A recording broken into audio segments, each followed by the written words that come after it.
আজি আমি লখাগু গখাগু চাম এইটো কুৱেশ্যন এইবাৰ এক্সামত অসম পুলিচৰ এক্সামত আহিছে বহুত ইজি খালি এবাৰ আপোনালোকে কুৱেশ্যনটো বুজি লওক ওকে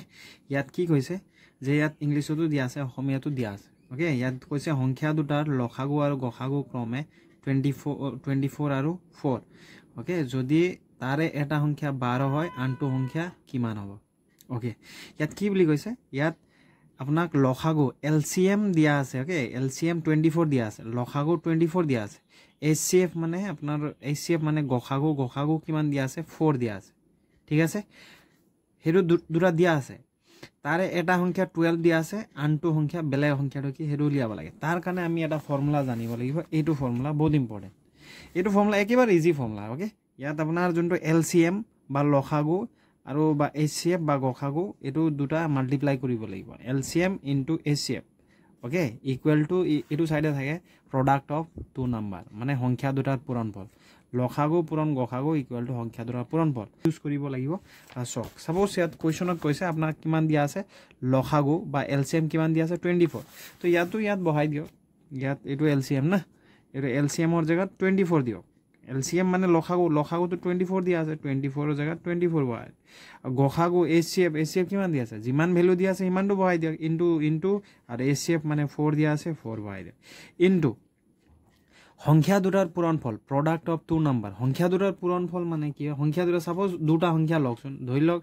x আৰু y ওকে x আৰু y সংখ্যা দুটা তাৰে পূৰণফল মানে দুটা সংখ্যাৰ পূৰণফল তাৰে এটা সংখ্যা দিয়া আছে সাপোজ y ৰ জায়গাত ধৰি লওক 12 এটা দিয়া আছে তো x ৰ ভ্যালু উলিয়াব লাগিব এইটো ভ্যালু কিমান হ'ব ইয়াৰ ভ্যালুটো কিমান হ'ব হেতু উলিয়াব লাগিব ওকে তাৰে সাপোজ ধৰি লওক ইয়াৰে হেতু দিয়া আছে এটা নাম্বাৰ দিয়া আছে 12 তো আনটো নাম্বাৰ কিমান হ'ব হেতু উলিয়াব লাগিব আৰু এইটো সাইডে কি থাকিব দুটা সংখ্যা দুটাৰ পূৰণফল এইটো আৰু এইটো সংখ্যাৰ পূৰণফল সিম্পল তাৰে এটা সংখ্যা যোনটো 12 দিয়া আছে হেতু ইয়াত দিব লাগিব আৰু বেলেগ সংখ্যাটো আমি উলিয়াব লাগিব ইয়াৰ এইটো যেতে স্টেপটো আপোনালোকে পাব না এইটো স্টেপটো তাৰপিছত ভেৰি ইজি তাৰপিছত আপুনি এই x ৰ ভ্যালুটো উলিয়াব লাগিব x ৰ মানটো উলিয়াব লাগিব কেনেকৈ উলিয়াব সো এইটো যেতিয়া লাইনটো আপুনি পাব তো এই x এ কি কৰে ইয়াত দেখিছে 12 এই 12 টো এইটো সাইডে আহি যায় মানে ধৰি লওক এইটো x এ এইটোক মানে এক লাট দি কিনে এইটো সাইডে আহি যায় যেতিয়া এইটো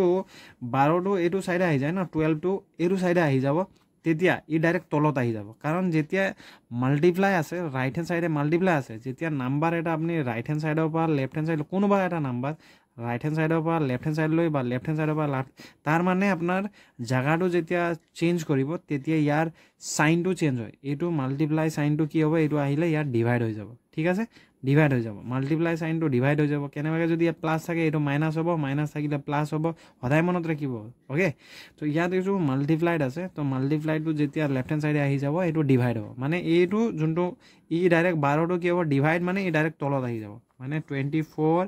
into 4 আৰু এইটো ডাইৰেক্ট 12 টো তলত আহিব এৰো মনত ৰাখিব এইটো ইনটু থাকিলে এইটো ডিভাইড মানে ইয়াত তলত আহিব আৰু এইটো সাইডে এইটো নাম্বাৰটো যদি এইটো সাইডে আহি যায় তো ইয়াত কিমান হ'ব x আহি যাব আৰু এইটো সক যেতিয়া ইয়াত এটা কাটাকাটি কৰিবলৈ কাটাকাটিটো আপোনালোকে গম পায় ইয়াত কি হ'ব এইটো 12 আছে 24 আছে তো obviously দুইটাকে 12 এৰ ডিভাইড যাব হৰণ যাব না 12 1 যা 12 মানে 12 গুণ 12 12 দুগুণ 24 ওকে 12 দুগুণ 24 তো ইয়াত উপৰত কি থাকিলে উপৰত থাকিলে 2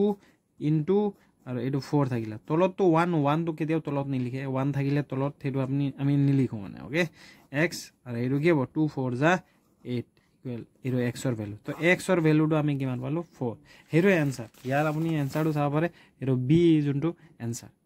okay same to same question মই স্ক্ৰিনত আপোনালোকে দেখিছে এইটো কোৱেশ্যনটো আপোনালোকে কৰি চাওকচোন ভেৰি ইজি আৰু এইটো কোৱেশ্যন প্ৰায় আহি থাকে দে এইটো কোৱেশ্যনটো আহি থাকে আৰু আপোনালোকে এইটো ফৰ্মুলাটো মনত ৰাখিব এইটো মানে this is very important for exam purpose and often usually it is seen that often this question come okay so that's why so আপোনালোকে ডেইলি বেসিছত আপোনালোকে প্ৰ্যাকটিছ কৰি থাকক থ্যাংক ইউ so much